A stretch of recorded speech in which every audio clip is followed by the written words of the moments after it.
Buenas tardes, le damos la bienvenida a la primera jornada de las conferencias organizadas con motivo de la celebración de Extenda Global 2020, en la que ponentes seleccionados van a abordar las claves del comercio internacional. Mi nombre es Pablo Lería, soy el jefe del Departamento de Desarrollo de Mercados para África y Oriente Medio del área de promoción, desarrollo de mercados y red exterior de Extenda.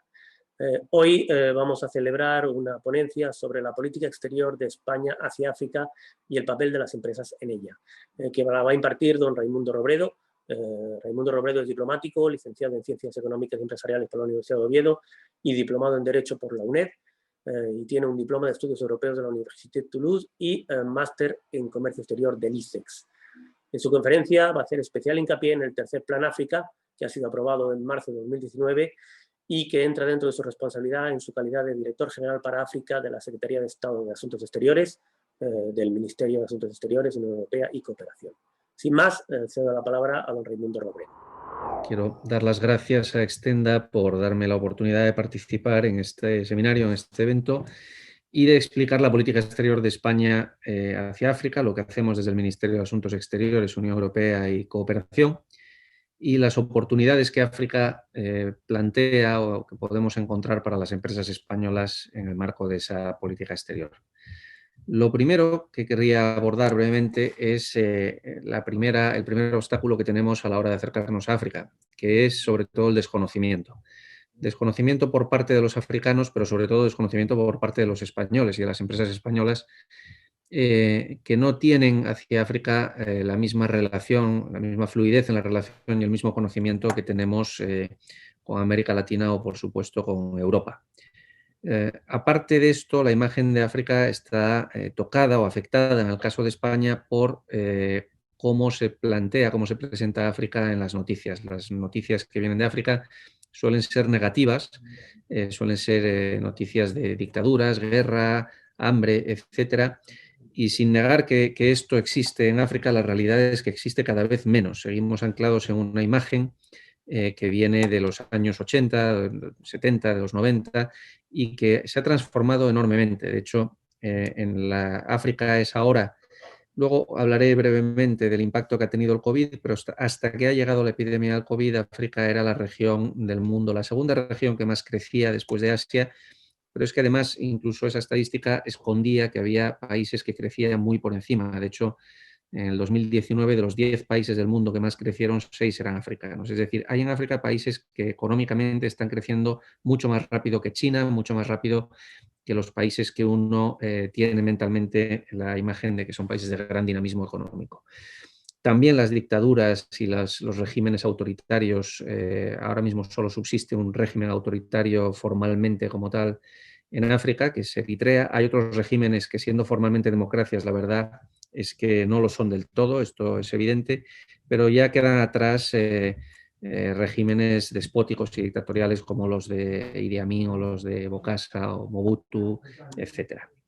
Ha habido una serie de transformaciones democráticas muy profundas en África y también ha ido de la mano el fin de todos los conflictos internacionales en África. No hay ningún conflicto abierto ya entre dos países africanos y sí que hay conflictos internos ligados al terrorismo y muy localizados en 3 zonas: en el Sahel, en el Cuerno de África y en la República Centroafricana. En los 3 hay procesos de paz en marcha, en los 3 hay misiones militares, entre ellas españolas, presencia de militares españoles, tratando de llevar estas regiones hacia la calma y la normalidad.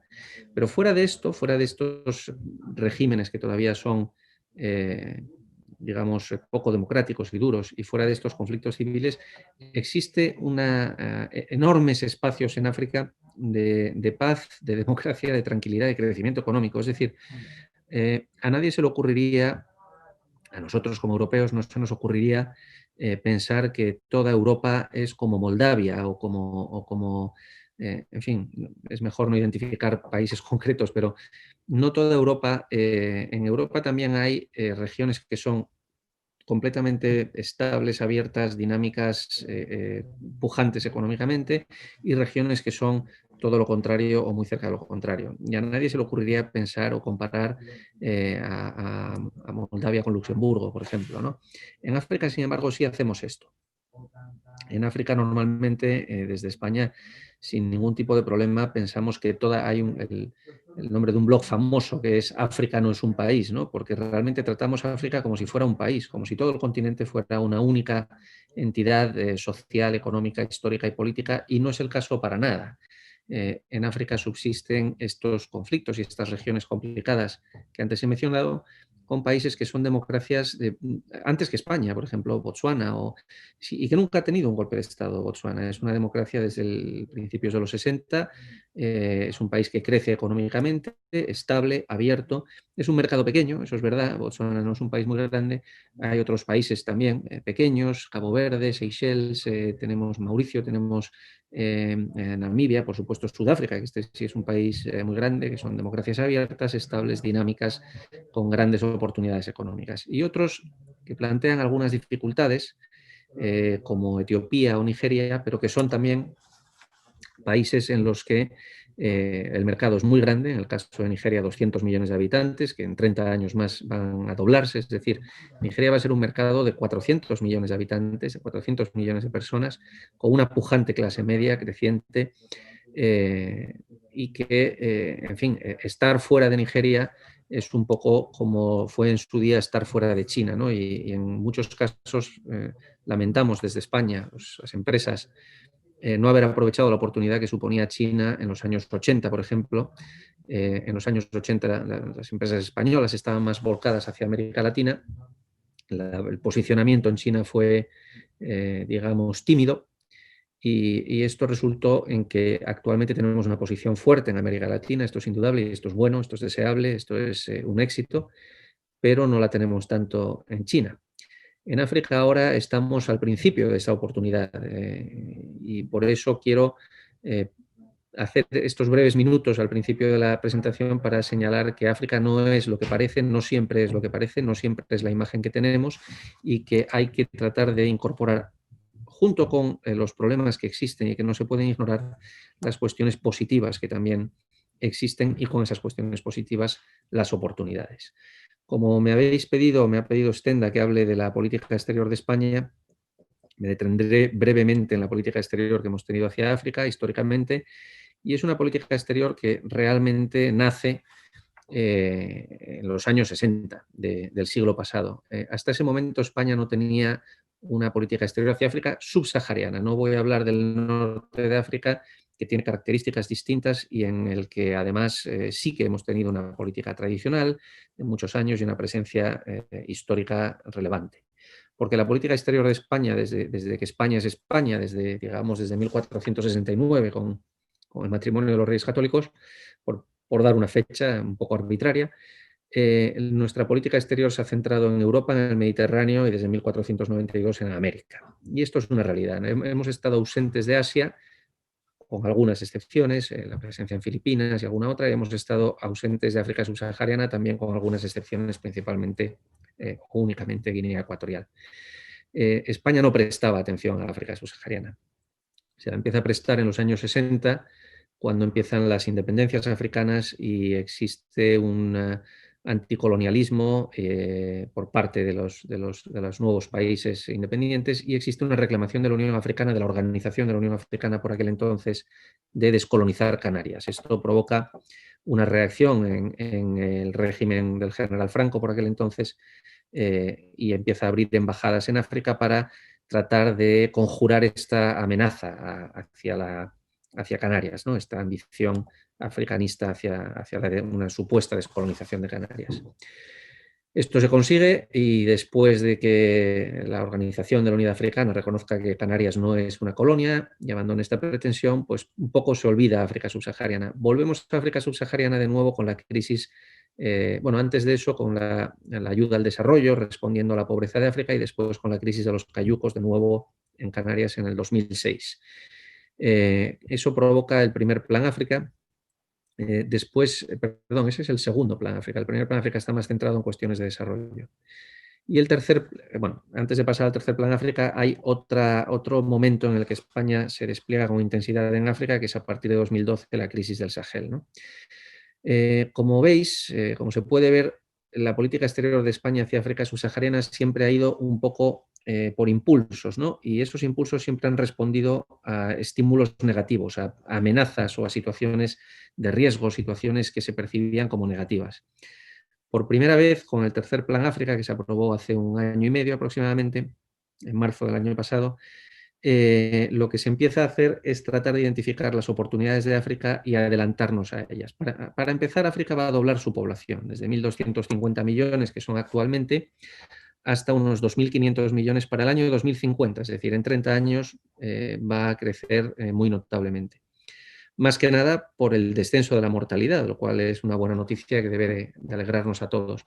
Pero este crecimiento de la población, además de indudable desafíos, plantea enormes oportunidades y España no puede, la ambición de la política exterior ahora es no sentarse a esperar a ver qué amenazas o qué desafíos se pueden plantear para entonces reaccionar, como se hacía ante esta amenaza política a la pertenencia a España de las Islas Canarias, o como se hacía con el tema de la crisis migratoria o con el yihadismo en Mali.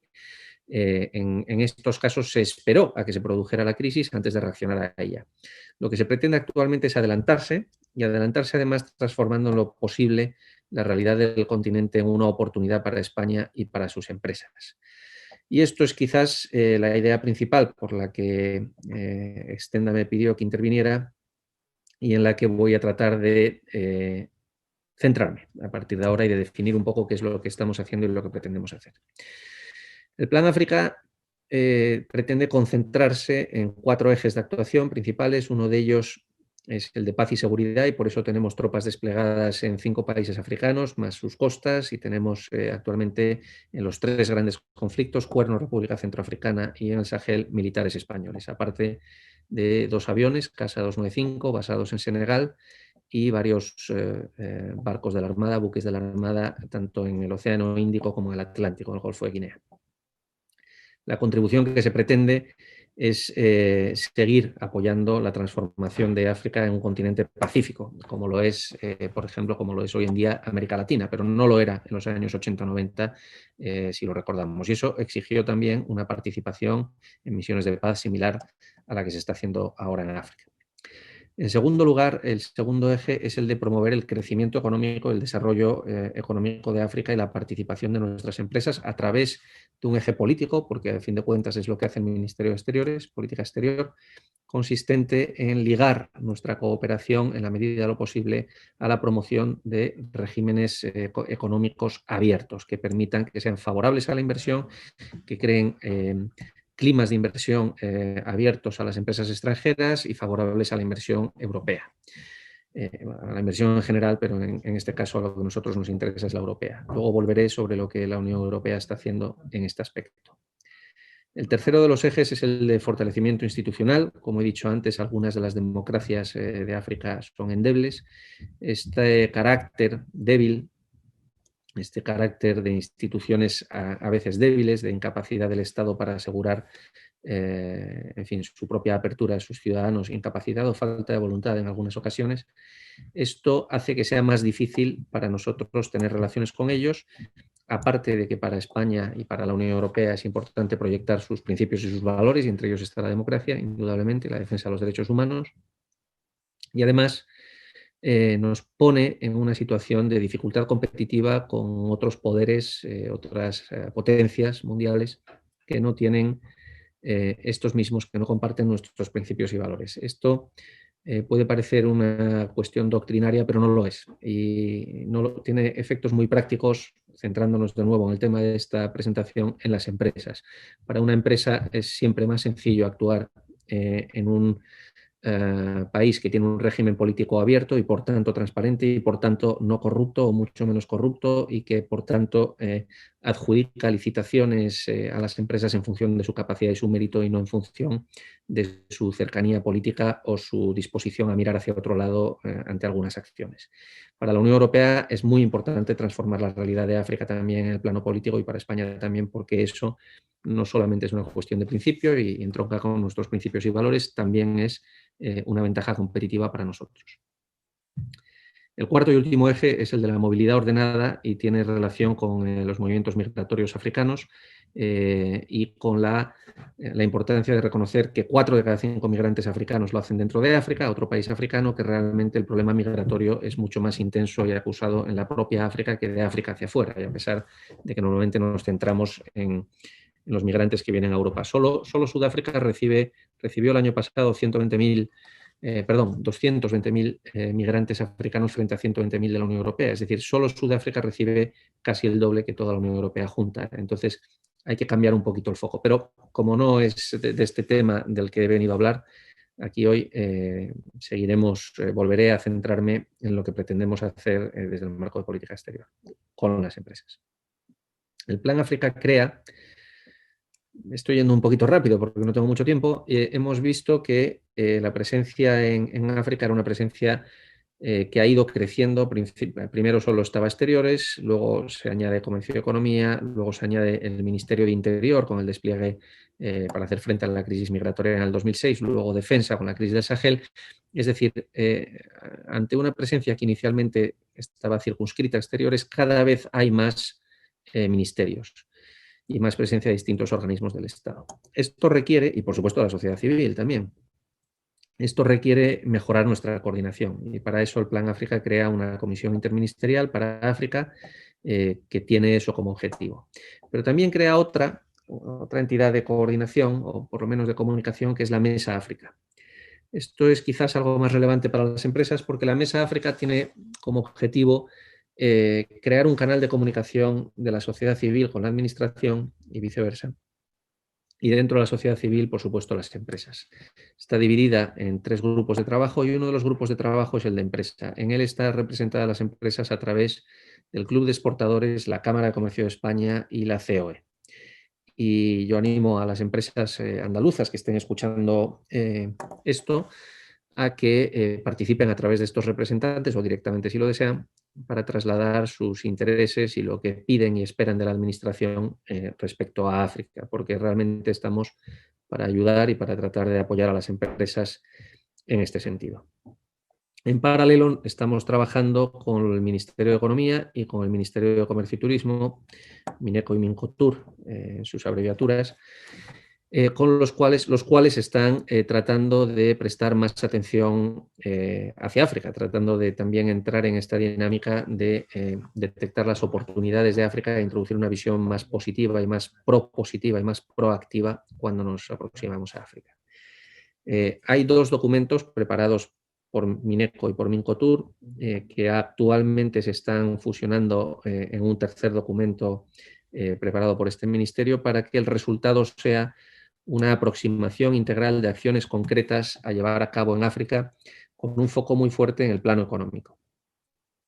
Como todavía es un trabajo en curso, prefiero no adelantar el resultado, ya veremos el resultado final cuál es, pero sí que se puede decir que lo que pretende es reforzar los instrumentos de los que dispone la Administración española, instrumentos que las empresas conocen mejor que yo, instrumentos como el FIEM, instrumentos como el FONPRODE, que está dentro del Ministerio de Asuntos Exteriores, instrumentos como CESTE, el Seguro de Crédito a la Exportación, y las ayudas que se pueden encontrar a través de ICO, de COFIDES, etc.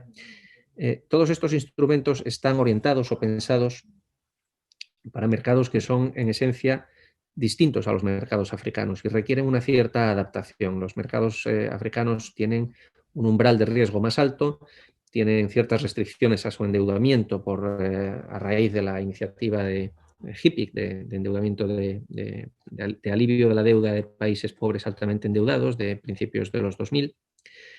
Y esto requiere una reacción hecha a la medida. Reacción hecha a la medida o instrumentos hechos a la medida que tienen otros países como Francia o el Reino Unido, pero que España necesita empezar a dotarse de ellos y esa es la voluntad de los 2 ministerios que hemos tocado. Se identifican además también una serie de países prioritarios que son tanto en el Plan África como en este documento grandes países como Sudáfrica, Etiopía o Nigeria, son países de mucha población y mucho dinamismo económico, y también países que siendo un poco más pequeños presentan una apertura institucional y unas oportunidades para las empresas notables. Senegal es el país elegido como país piloto, pero también hay importantes oportunidades en Ghana, en Costa de Marfil, en Tanzania y en Kenia, en Angola y Mozambique.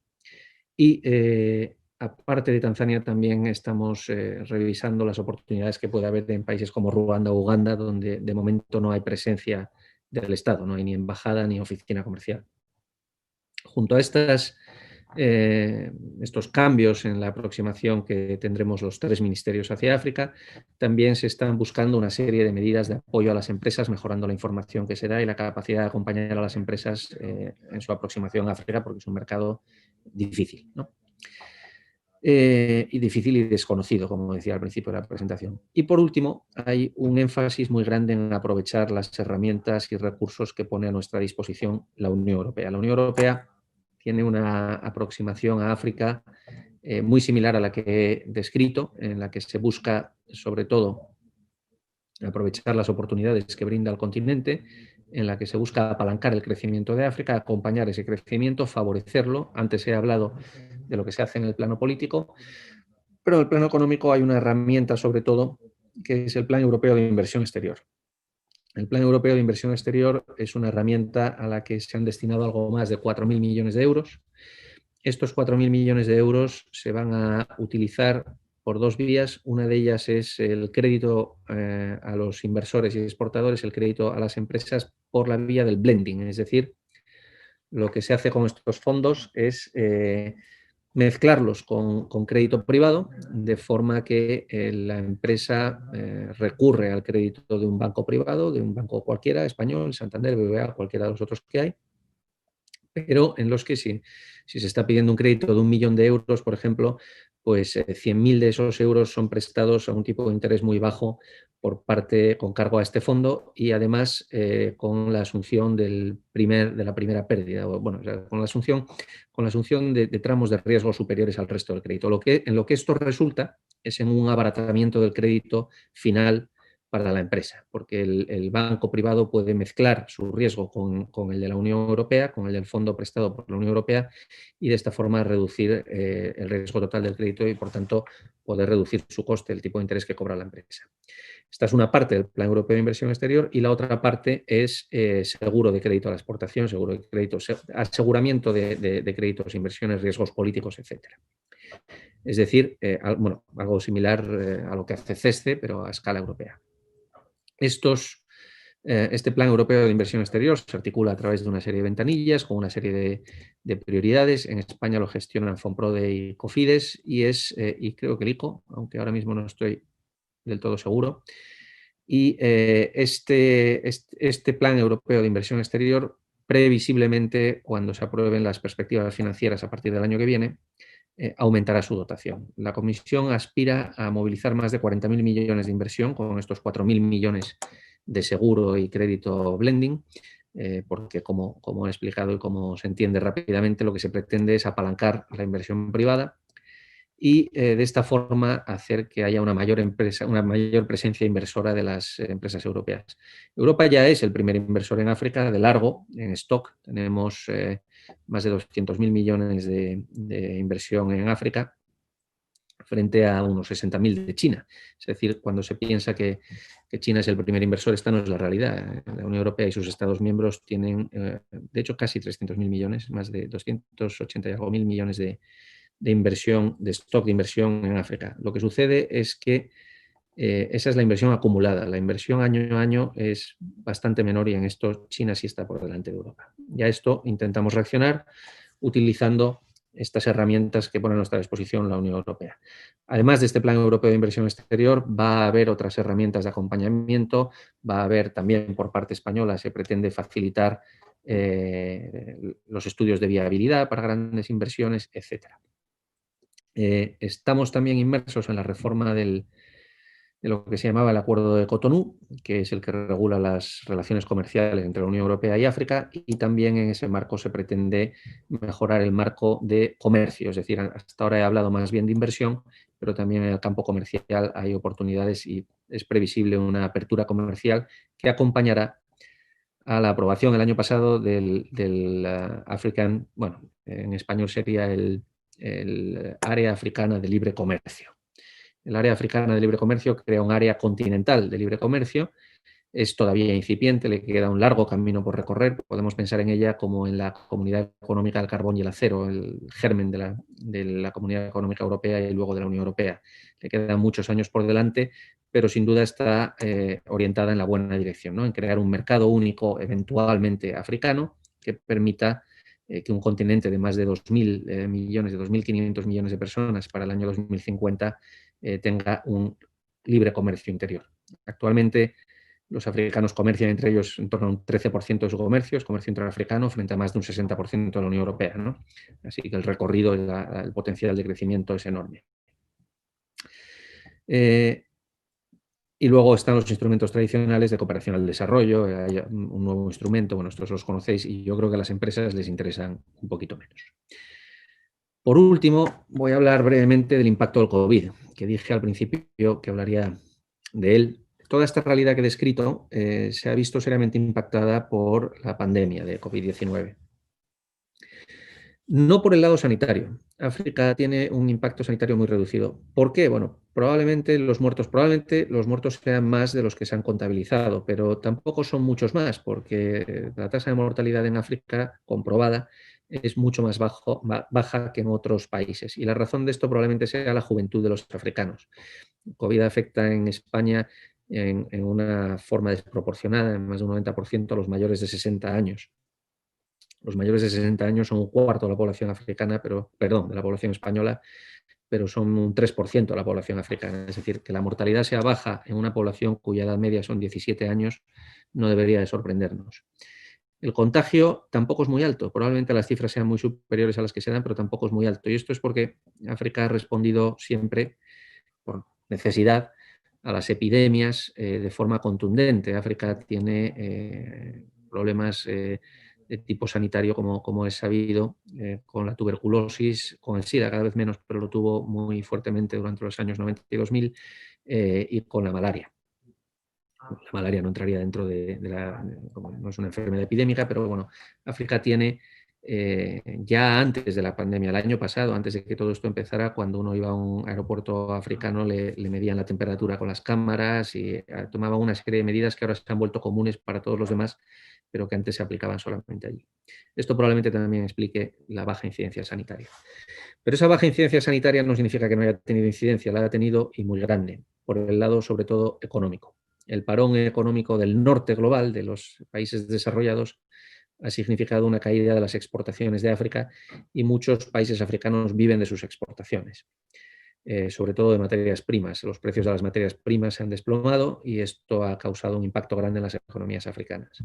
También ha tenido un impacto muy grande la caída de las remesas, que en algunos países pueden llegar a suponer los envíos de dinero de la diáspora, de los inmigrantes africanos fuera de África, que en algunos países puede llegar a suponer pues, hasta el 20% del PIB.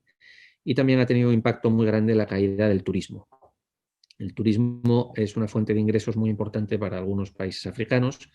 Pensemos en el propio Marruecos, donde el impacto, el peso del turismo en el PIB es similar al de España, pero también en Kenia, en Tanzania, Sudáfrica, Botsuana, por supuesto, países como Mauricio, Seychelles, Cabo Verde, son economías que tienen una fuerte dependencia del turismo que ha caído en picado. Es decir, si el impacto sanitario ha sido muchísimo menor del que ha habido en Europa o en Estados Unidos, sin embargo, el impacto económico está siendo similar o incluso superior, porque además, mientras que la Unión Europea ha reaccionado movilizando una gran cantidad de fondos, y lo mismo ha hecho Estados Unidos, Canadá, Japón, China, Corea y otras economías con potencia fiscal, con la capacidad de movilizar esos fondos, la realidad es que África no tiene esa potencia fiscal. África tiene en muchos casos dificultades para endeudarse en la forma en que lo va a hacer o lo estamos haciendo las economías desarrolladas. Y esto ha significado que sus economías que antes crecían muy por encima de las europeas o de las americanas, están sufriendo particularmente la crisis del COVID. Países que tienen una fuerte dependencia de la exportación de materias primas o que tiene una fuerte dependencia del turismo o de las remesas están sufriendo mucho. Esto no significa que no haya países que han salido relativamente fuertes de esta crisis, que están saliendo de forma relativamente fuerte de esta crisis y que cuando se produzca la recuperación global, bueno, el Fondo Monetario prevé que sea el año que viene, probablemente estos países volverán a plantear importantes oportunidades de crecimiento.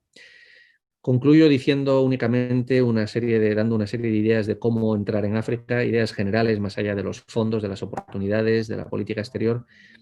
Siendo como es África el gran desconocido, yo animo a las empresas a usar los servicios que la administración presta, las oficinas comerciales, las embajadas de España, en primer lugar. En segundo lugar, a tratar de buscar un socio africano que les pueda llevar de la mano, que les pueda guiar y que les ayude a conocer el mercado. Y en tercer lugar, importante, es importante adaptar el producto al mercado y no el mercado al producto. Los mercados africanos son muy distintos de los mercados europeos, hay que operar de otra forma, con otra serie de instrumentos y además hay que hacerlo de forma que el producto sea lo que el africano busca, que no necesariamente significa menor calidad y no necesariamente significa menor precio, significa una distinta presentación y un distinto packaging.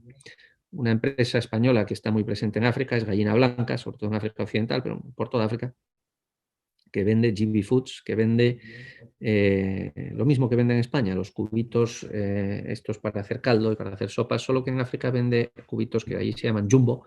En lugar de vender la caja con pequeñas pastillas, vende de forma unitaria pastillas que son más grandes, aunque la concentración probablemente es la misma. Y esto permite la compra por unas pocas unidades monetarias, la que sea en el país, por unos pocos céntimos de cada una de esas dosis individuales de cubito de sopa. ¿Qué sucede? Que cuando uno tiene, como sucede ahora, más de 1.200 millones de personas que todos los días comen y todos los días compran un cubito, estos son muchos cubitos. Esta adaptación al mercado africano es, yo creo, clave del éxito. Y con esto yo acabo, estoy seguro de que habrá preguntas, espero que haya preguntas y estoy dispuesto a responderlas. Muchas gracias. Muchísimas gracias, señor Robredo. Realmente ha condensado en 30 minutos una panorámica muy realista de la realidad africana y me gustaría subrayar esa idea de la necesidad de eliminar los prejuicios con los que nos solemos enfrentar a este continente, por otra parte extraordinariamente diverso. Sin más, abrimos el turno de preguntas.